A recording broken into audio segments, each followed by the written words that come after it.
And this is NPR, Northampton Poetry Radio, with erstwhile Poets Laureate Rich Michelson and Martina Spada. This is indeed Talk the Talk. Rich Michelson, the microphone is yours. And Leslea Newman, we actually have 3 Northampton Poets Laureate between us today on the program. And we are gaggle of Poets Laureate. Gaggle of Poets Laureate. And we are very pleased to announce that the 2022 Massachusetts, 2023, is it 2023 already? Massachusetts Book Awards have been announced. And on Wednesday, this Wednesday, March 29th at 6 p.m. at Forbes Library, Western Massachusetts, which has a huge number of winners this year. We will be having a reading by Martina Spada, who won the Massachusetts Book Award for poetry. Leslea Newman, who was the finalist for the Massachusetts Book Award. And also reading will be Gary Metris and Rebecca Olanda, who had must-read books, and Ruth Ozeki, who is a novelist. Western Massachusetts, we're doing pretty good here. This is just a great pleasure for me to be in the studio with one of my closest friends, Leslea Newman. You all know her for her poetry, her children's books, her advocacy for poets when she was Poet Laureate of Northampton. She was a tough act for all of us to follow. And Leslea, welcome. Great to be here. So you are usually busy talking about your children's books. Are we really at how many, 80 books, or where are you at these days? Well, I just signed my 91st contract. Oh, boy. Yep. Unbelievable. For all you slackers out there, get to work. Sit and do things. So this is a great honor for you to get the Massachusetts Book Award. I know you're thrilled, and especially because it's a book that is very near to your heart. I know that. It's called I Wish My Father, and it's actually the follow-up to an earlier book, I Carry My Mother. Tell us a little bit about how those two came about. So each book in turn has a narrative arc. So it's each book is a memoir in poetry, and they tell the story of my parents' illness and death and my caring for them in turn. My mom's mind stayed intact while her body fell apart, and my dad's body stayed intact while his mind fell apart. So it was a really different experience of caring for both of them. And this is just an absolutely beautiful book, and I love the cover. We talked, it's amazing. You found a painting that wasn't of your father, but looks very much like your father. It's uncanny, really. I mean, it's when I first saw this, I assumed, well, somebody did a beautiful portrait of your dad. Let's, because I want to make sure we get this in, let's start out and give us a poem or two from this book so people will know what they have to look forward to. Again, Wednesday, March 29th at Forbes Library, 6 p.m., where you will be hearing Leslea and other Massachusetts Book Award winners. It was not a stroke of genius. It was not a stroke of luck.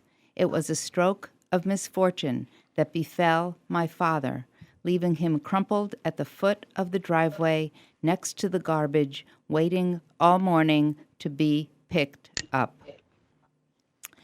And then this poem follows that right afterwards. My handsome, elegant father, in his freshly pressed gray wool suit, starched white shirt, easy on the collar, and cranberry juice-colored tie, wearing the cufflinks shaped like subway tokens I bought him for his birthday, and spit-shiny black Italian leather shoes. Freshly showered, clean-shaven, fingernails carefully clipped and buffed, smelling of ivory soap, Old Spice, Brill Cream, Listerine, and Arid Extra Dry. Holding his monogrammed leather briefcase by the handle, off to work at 8 in the morning, returning at 7 in the evening, 6 days a week, 4 weeks a month, 12 months a year for more than half a century. My handsome, elegant father, now dragging an IV pole through the hospital hallway, barefoot, grizzle-chinned, hair like Albert Einstein, sweaty and stinky, wearing a sky blue Johnny dotted with tiny tumbling teddy bears, the back flapping open, every string untied. That's Leslea Newman reading from her book, I Wish My Father. You will be able to hear Leslea this Wednesday, March 29th at Forbes Library as part of the Northampton, the Massachusetts Book Awards. And the poems are just, they're just so moving, Leslea. And I'm wondering, when I read I didn't know your dad. I mean, I've known you for a long time, but I didn't know your dad. But when I put down this book, I knew your dad so perfectly, and I was so moved by his, So I'm wondering, did your dad read the book that you wrote about your mom? Where was that cutoff point, and did he understand that you were doing this? So it's really interesting. So my mom died in 2012, and my father, who they'd been together since he was 20 years old, so he had never made a move without her. So he lived for 5 more years. And I started the book about my mom. I carry my mother when my mother was actually still alive, and I was taking care of her. And every night after I tucked her into her hospital bed, I'd go upstairs and write a triolet, which is a French form of poetry. And so when I finished the book, I told my dad about it, and I asked him if he wanted to read it, and he was really interesting. He picked up the book. He wanted to know all about the cover, who did the paintings. Then he turned it over, and he wanted to know all about the blurbs and who these people were. He did everything but look at the poems. And then finally, he said, I'm going to read it, but I want to be alone. So I said, okay. I went upstairs, came down 2 hours later. There were just like snotty tissues everywhere. And he said, I don't know how you had the courage to write this book, which I thought was a really interesting response. What a beautiful, beautiful. And did you tell him, did he know you were writing about him as well? He knew I would, He knew because you would. I didn't really start this book until after he died. I'd like to ask a question, Leslea, and it has to do with your craft as a poet. And let me join Rich's words about this book. Both these collections, they are so moving. They are just extraordinary pieces of art. The question I have for you is, how do you manage to craft these poems, and they are poems, in a way that they are also totally accessible to everyone, including those who don't read poetry? How do you do that? So, that is my lifelong mission, to turn people who say, oh, I don't like poetry, I don't understand poetry, into appreciators and maybe even lovers of poetry. So I just try to really make my work accessible by using the form to contain everyday language that anybody could understand. And these poems are beautiful. I mean, you use a lot of different forms. You're trying to reach non-poets, but you really are going deep into the history of poetry. I think that there's just about every poetic form in existence in your book. You go through them one after another, but it's not so apparent when you're reading the book, which I think is just an amazing thing to be able to do.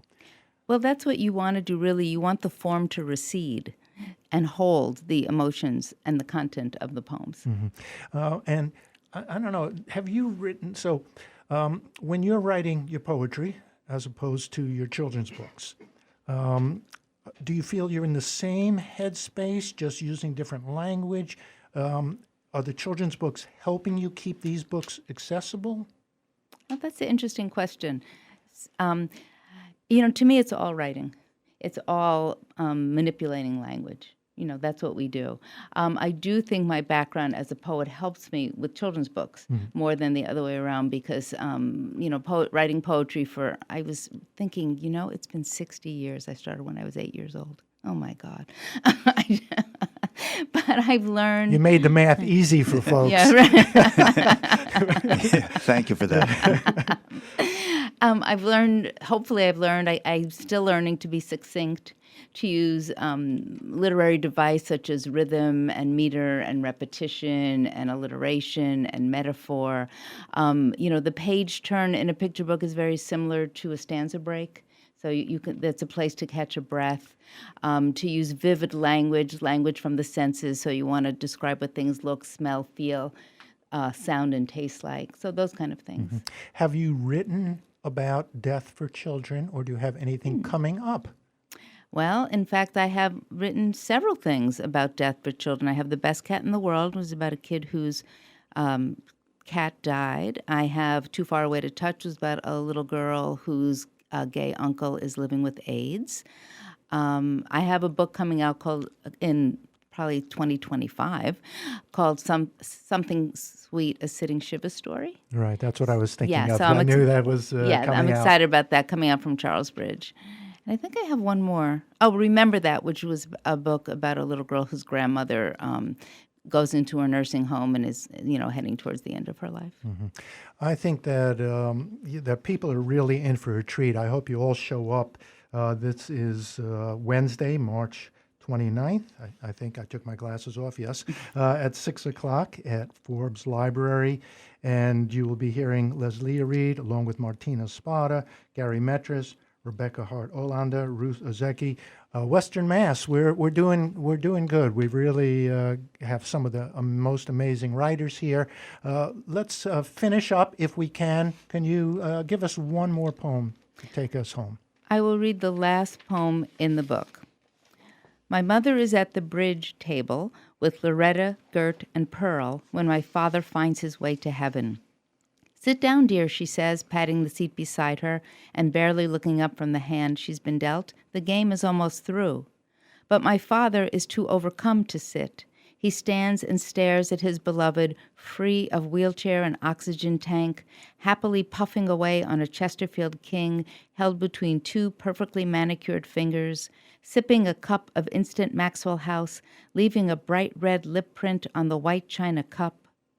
Her hair, the lovely chestnut brown it was the day they met. Her face, free of worry lines, the diamond pendant he bought her on their first trip to Europe glittering against her ivory throat.